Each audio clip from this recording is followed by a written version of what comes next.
है तो जी एक्स एक इंक्रीजिंग फंक्शन है, तो जी ऑफ एक्स की वैल्यू आपकी जी ऑफ जीरो से बड़ी होगी for all x greater than zero के लिए। इंक्रीजिंग फंक्शन है तो x अगर जीरो से बड़ा है तो जी एक्स आपका जी ऑफ जीरो से बड़ा होगा। जी ऑफ एक्स यानी कि simply f of x e की पावर माइनस का 2x greater than f of zero into e की पावर इज 2 तो ये 1, एफ ऑफ जीरो आपको 1 दे रखा है तो यहां से कंक्लूज हो जाएगा f of x is greater than e की पावर 2x। ये आपको दूसरा अप्रोच हुआ जिसमें आपने डिफरेंशियल इनइक्वालिटी से मल्टीप्लाई करके इंटीग्रल फैक्टर से मल्टीप्लाई करके क्लब किया और इसका डेरिवेटिव पॉजिटिव है तो ये पॉजिटिव नहीं, ये मतलब कि ये नया फंक्शन जी एक्स जो कि इंक्रीजिंग है तो x ग्रेटर देन जीरो के लिए जी एक्स की वैल्यू जी ऑफ जीरो से बड़ी होगी। ये एक application of derivative, increasing function में इनपुट बढ़ाया तो वैल्यू बढ़ेगी। तो इस तरह से हम कंक्लूड कर पाएंगे f ऑफ x हमेशा e की पावर 2x से बड़ा होगा और फिर उसके आगे उसको उसी तरीके से प्रोसीड कर सकते हो। तो ये इस टाइप के क्वेश्चंस होते हैं जिसमें आपको इस जीरो एफ डैश था तो अगर आपने एफ डैश को हटाने के लिए पहला तरीके में जीरो से x में प्रोसीड किया, ऐसे प्रोसीड किया है। अंडरस्टैंड यहां तक भी सभी को?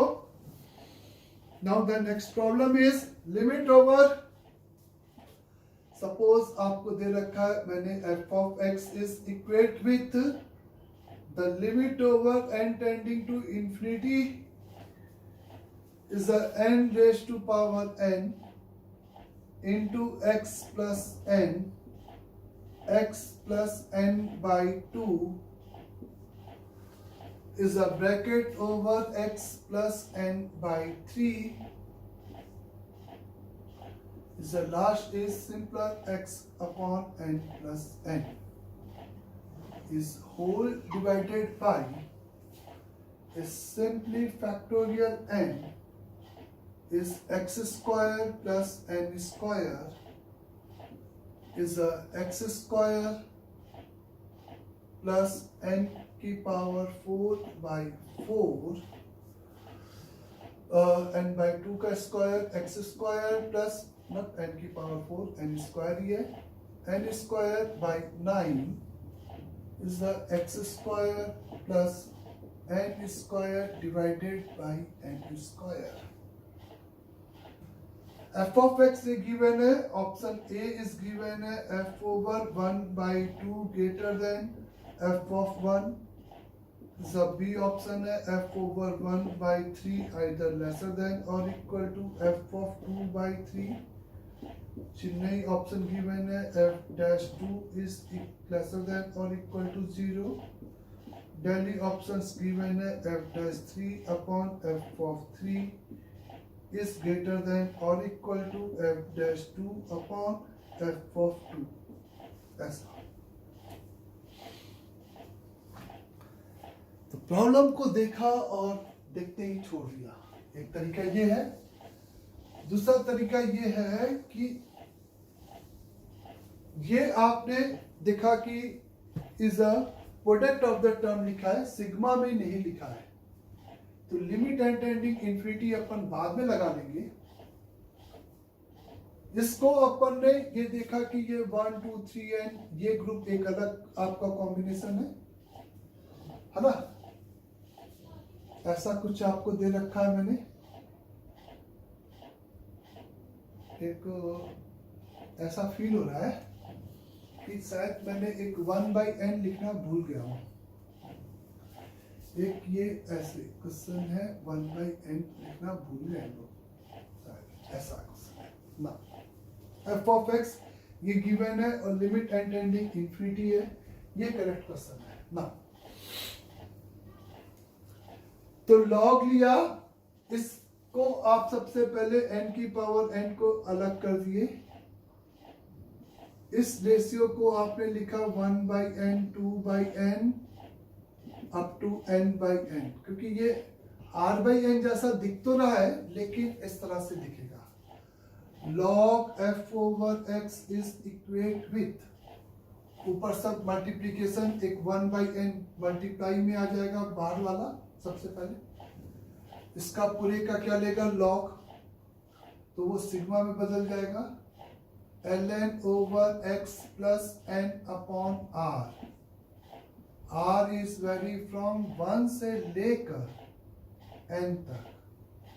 माइनस, क्योंकि नीचे 1/n 2/n लिखा है तुमने, आ रहा सबको ना, या ऊपर लिखते तो n/1 n/2 n/3 जैसी इच्छा हो। तो माइनस में अगर लिख रहे हो तो log r/n,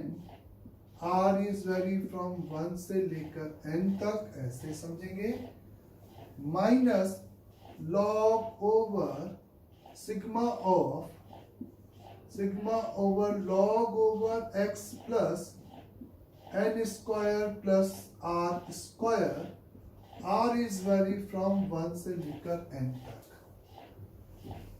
और लिमिट चूंकि n टेंडिंग टू इंफिनिटी थी, तो r/1/n dx का r/n को हम x तो नहीं रखेंगे क्योंकि x ऑलरेडी यूज कर रखा है, t रखेंगे। तो बेसिकली ये ln fx की जो वैल्यू है n टेंडिंग इंफिनिटी के लिए, ये ln over x plus 1 upon t dt का इंटीग्रल हो गया 0 से 1 में। r/n को x रखा तो ln x का इंटीग्रल ln t का इंटीग्रल हो गया dt 0 से 1 में, माइनस इज 0 से 1 में ln x square plus 1 upon T square का इंटीग्रल हो गया ऐसे। सब लिखो समझे, और सिंप्लीफाइड किया तो बेसिकली ये लिखा हुआ है, इसको इससे इसको क्लब किया तो ln क्या आएगा, is tx plus 1 upon T into ये डिवाइड का t आएगा यहाँ पे, और डिवाइड में टी स्क्वायर यानी कि ऊपर मल्टीप्लाई में t square into 1 plus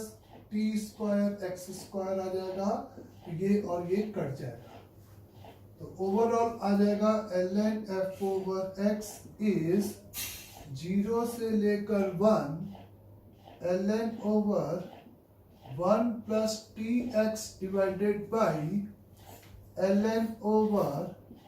1 plus t square x square dt, sorry not dt, ऐसा कुछ आ गया यहाँ तक, सही है यहाँ तक।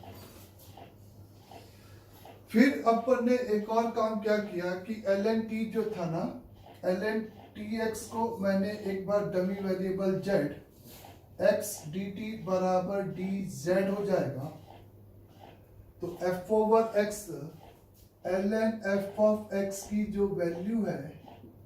वो मेरी, जब मैं t को 0 रखूंगा तो z को 0, t को 1 रखूंगा तो z की वैल्यू x हो जाएगी ln 1 plus z dz upon ln 1 plus z square, not ln, दो बार ln क्यों लिख रहे हैं हम लोग, ये एक ही ln के तो अंदर था बच्चे, शायद ये गलती हो गई यहाँ पे। तो ओवरऑल आपको यहाँ तक अभी तक क्या मिलेगा, एक 1/n बाहर था, इस तरीके से चला गया था, ये सब हटा दो, इन सब का कोई काम नहीं है। तो नाउ इज कंप्लीट, आपको यहाँ पर क्या मिला, अभी तक आपने tx को z रखा, तो ln f over x is equate with is integral from 0 से लेकर x हो जाएगा, t को 1 छापने पे ln over 1 plus z divided by 1 plus z square dz upon 1 by x बाहर हो जाएगा। मेरे ख्याल से इतना आपको समझ में आया होगा। नाउ अगर ये आपका सिंपली f ऑफ x आ गया, ये सिंपली आपका क्या हो गया, f ऑफ x हो गया, अच्छे से देख लेना बच्चे, मैंने तो सब रफ ही कर दिया तो बचा ही नहीं कुछ तो देखने लायक तो।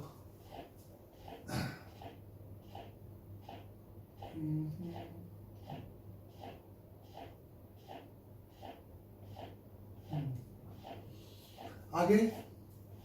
अब इस f मतलब ये e की पावर में लिखा हुआ है, इसमें आपको 1 और 1/2, तो आपको इसके डेरिवेटिव से कुछ आइडिया मिल जाएगा इसका डेरिवेटिव कैसा है। 1/f/x into f dash x, बोले 1/f(x) into f dash x is equate with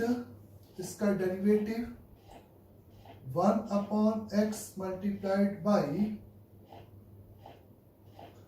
1/x multiplied by ln over 1 plus x divided by 1 plus x square, एक ही ln के अंदर 1 plus x upon 1 plus x square, इसका minus का 1/x², एक x बाहर आ रहा है, एक x बाहर आ रहा है, limit n tending to infinity था, 1/n 2/n 3/n, तो आपके पास ऐसा आया ln F dash x upon F x हो गया। तो मेरा सिंपल सा कहना था कि ये आपको इस तरीके से वैल्यू प्रोवाइड कर रहा था। ln एफ एक्स का वैल्यू हो गया 0 से 1 ln over 1 plus T x upon 1 plus t square x square, T x को जेड रखा तो x dt बराबर डी जेड हो गया, तो dt को बदला तो एक x बाहर आ गया क्योंकि क्वेश्चन को गंदा कर दिया थोड़ा सा। ये था कि ये 1/x नहीं आता तो अपना काम बहुत आसानी से चल जाता। एक बार वो लॉग के अंदर अपना क्या बना था, इज x प्लस 1/t, इसी का लॉग था, और नीचे आपको बना था इज लॉग t माइनस का लॉग 1/t माइनस का लॉग x² प्लस 1/t², तीनों लॉग को अपन ने घटाया था तो tx plus 1/t is 1/t, है ना, 1/t बने, और इनटू में ये आया था ln over x² plus t² upon t², 1/t की जगह पे ये t बना था यहाँ पे क्योंकि 1/2 1/n 1/t, तो ये 1/t था तो ये t और t मर गया था, लॉग दो बार नहीं लिखना था ऐसा। इसके जस्ट पहले तक बना था log 1 plus T x upon 1 plus t square x square dt, और dt इज वैरी फ्रॉम 0 से 1।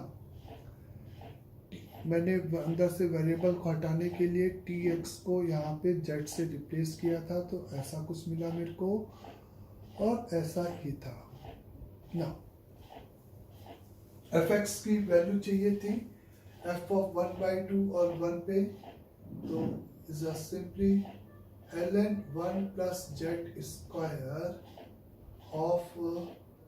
इज इसका अगर हम ग्राफ देखें 0 से x, तो 0 से x में इसका ग्राफ अगर हम देखें इंटीग्रल का, तो बेसिकली क्या है, अंदर वाले का ग्राफ, इसका ग्राफ बना रहे हैं हम लोग यहाँ पे इसका, तो ln over 1 plus z upon 1 plus z square का ग्राफ y वर्सेस z के रिस्पेक्ट में, तो dy by d z 1 plus z square upon 1 plus z into 1 plus z square का whole square, 1 plus z square into 1 plus z into 2z, तो ये square और एक square cancel, 1 minus का 2z 1 minus का 2z minus का z square divided by 1 plus z into 1 plus z square. तो z minus common निकाला तो यहाँ पर दिस इज इक्वल द 0 होगा, z square plus 2z minus 1 बराबर 0, z की वैल्यू -1 प्लस √2p। तो अंदर वाले का ग्राफ √2 माइनस 1 पर इसका डेरिवेटिव 0 होगा, 0 पर इसकी वैल्यू 0 आएगी, ये बात सही है। z को 0 रखेगा तो 0, इसका यहाँ पर √2 माइनस 1 पर इसके पास डेरिवेटिव 0, स्लोप 0, z को बढ़ाएगा तो 1 प्लस z। तो शुरुआत में आपका z स्क्वायर छोटा होगा तो ये रेशियो 1 से बड़ा होगा,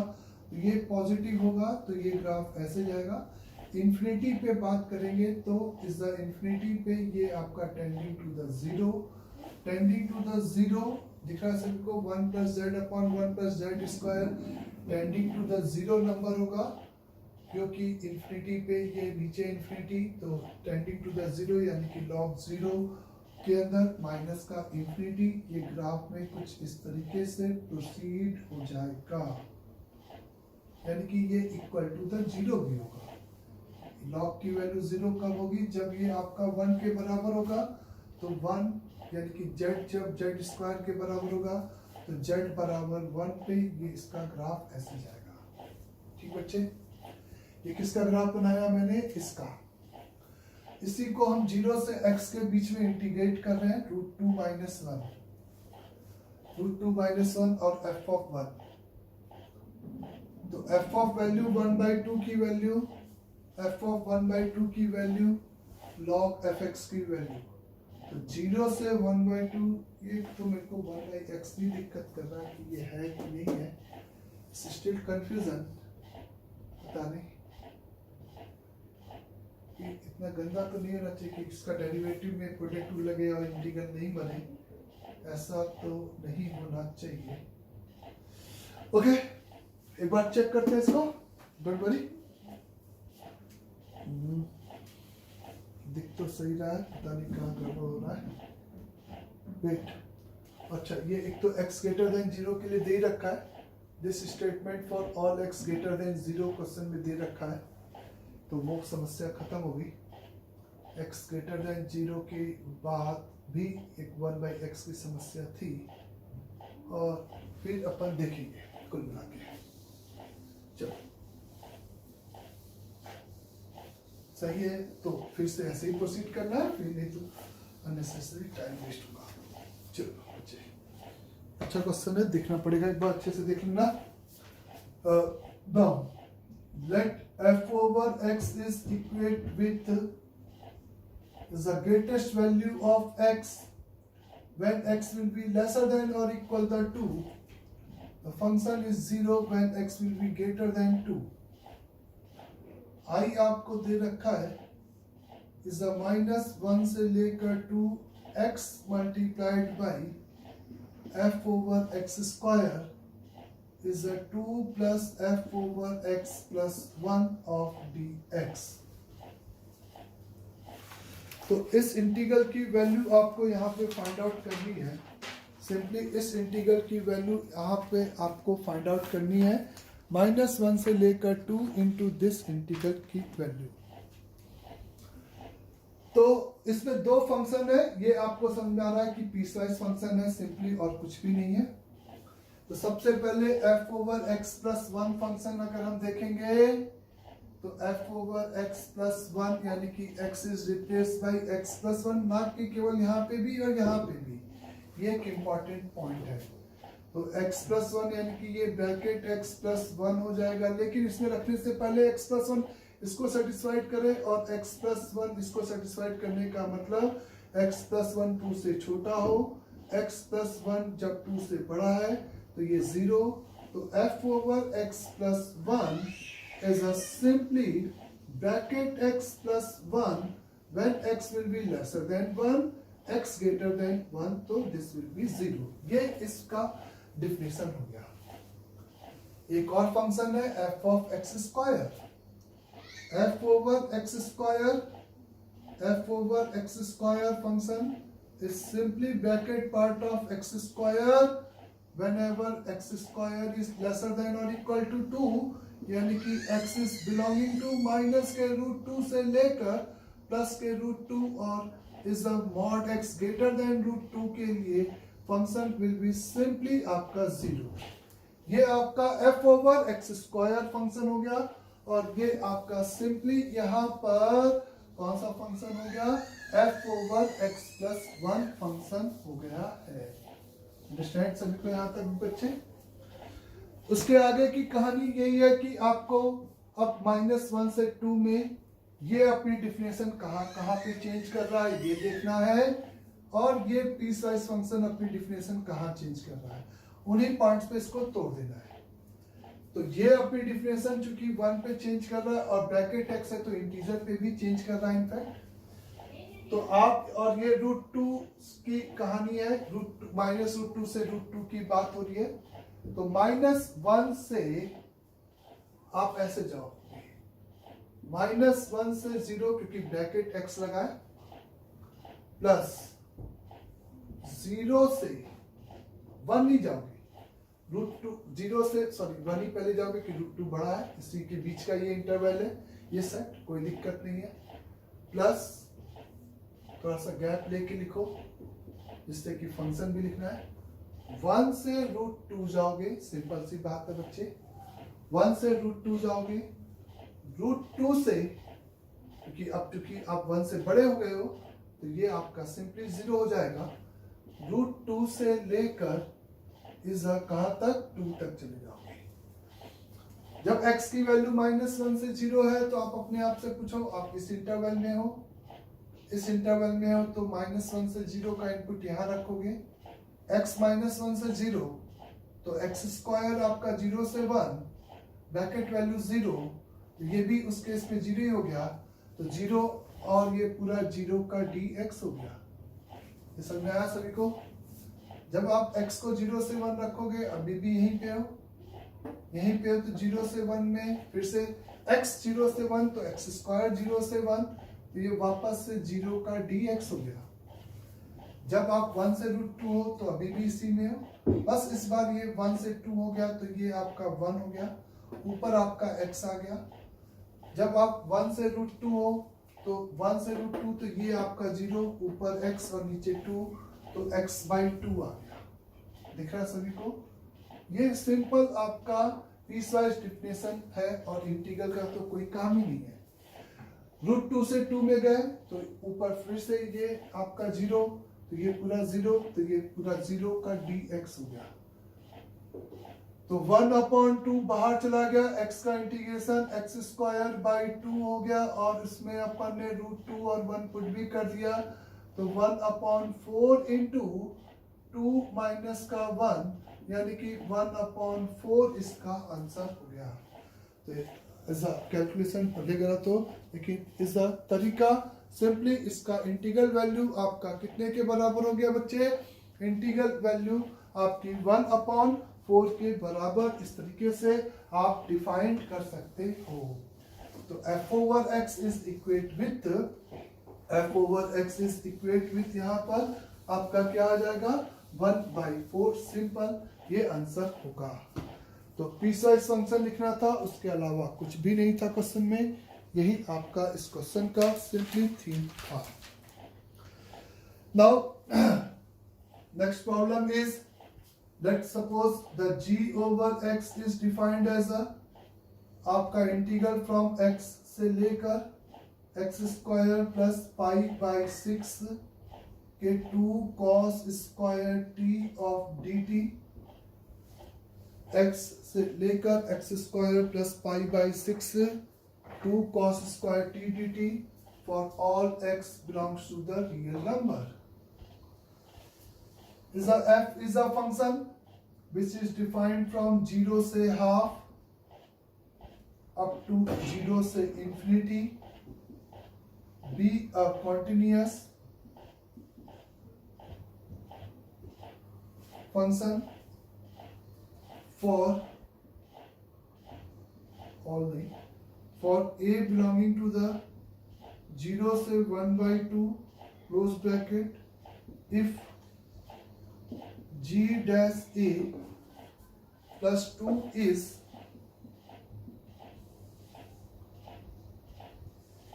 area of region by x बराबर 0, y बराबर 0, y is equal to small fx, then find small f of 0। ये क्वेश्चन हमें दे रखा है कि आपको इस एक फंक्शन है, इस g dash a plus 2 is the area bounded by this है, ऐसा कुछ कहानी कहा गया है यहाँ पे। x बराबर 0, y बराबर 0 and y is equal to f of x।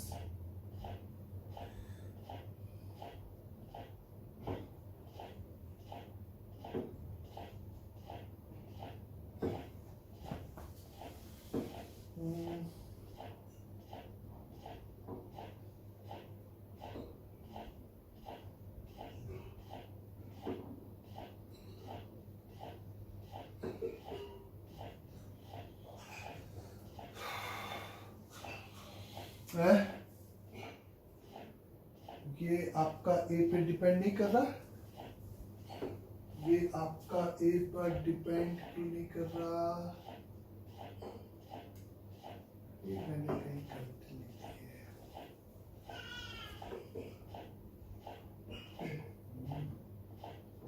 बार गलती करता हूँ मैं, कैपिटल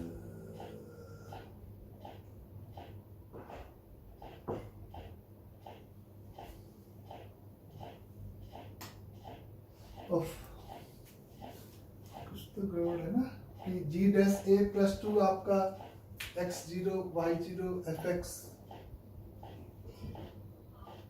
एंड x बराबर a भी होगा, ये होगा ज्यादा से ज्यादा, एंड x बराबर a, इन चारों से बाउंडेड है, ठीक है, ये दे रखा है। चूंकि f का आउटपुट 0 से इंफिनिटी है, चूंकि f का आउटपुट 0 से इंफिनिटी है, और आप इस f का स्मॉल f के बारे में ये बोल सकते हो कि इसका जो ग्राफ है वो 0 से हाफ इंटरवल में अबव द x एक्सिस है, तो 0 से a में अगर मैं कोऑर्डिनेट एक्सिस फंक्शन के बीच का ये जो एरिया है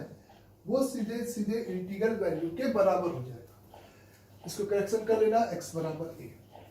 तो नाउ यहाँ पर आप लिख सकते हो कि 0 से लेकर a f of x dx is equal the, basically किसके बराबर हो जाएगा,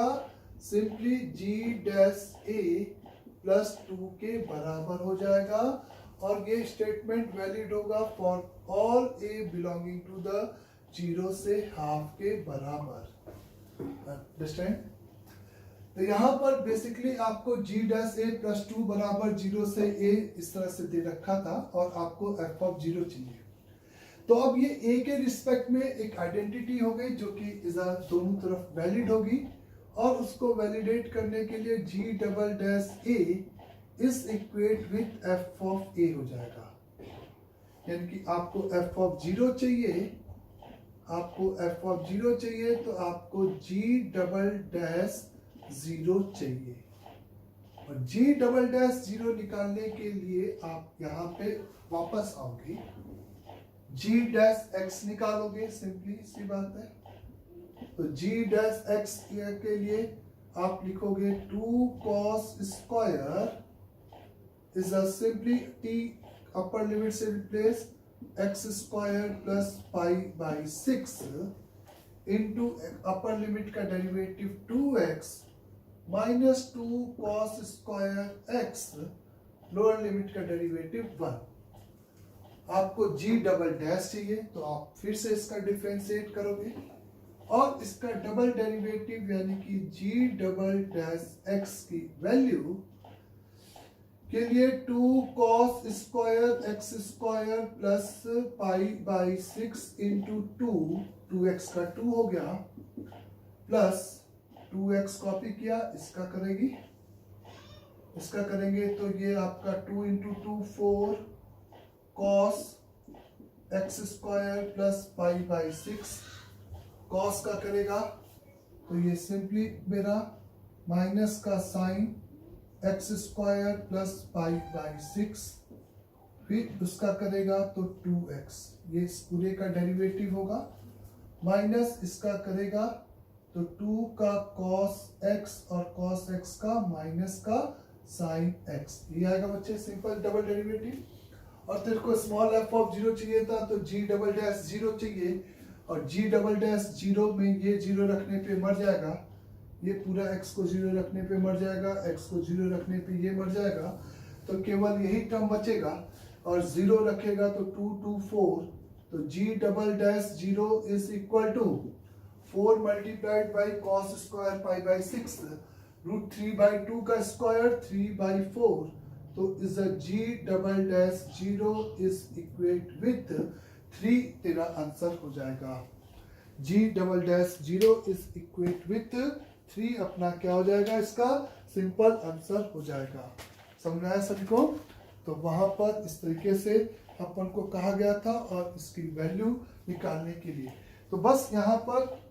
यही था कि इस एरिया को लिखने के बाद इज अ स्मॉल ए चूंकि हम जनरली एक कांस्टेंट के जैसे फील करते हैं ये इज अ ए के रिस्पेक्ट में डेरिवेटिव करना इज अ अपने आप में एक वो था कि इज अ मतलब ए क्योंकि कांस्टेंट की जैसे फील करते हो लेकिन यहीं पे ए ही पैरामीटर था तो ये एक कॉन्सेप्ट यहाँ पे था। वैसे ही जैसे अपन जनरली ए बी सी अपन को ट्रायंगल का एरिया इज अ क्वेश्चन देता है लेकिन उसमें आजकल पी क्यू आर मतलब ट्रायंगल है और ए बी सी देता है तो अपन semi perimeter solution of triangle बहुत आसानी से फील कर लेते थे। F of x is equal to 7 into 10 की पावर 8x है ना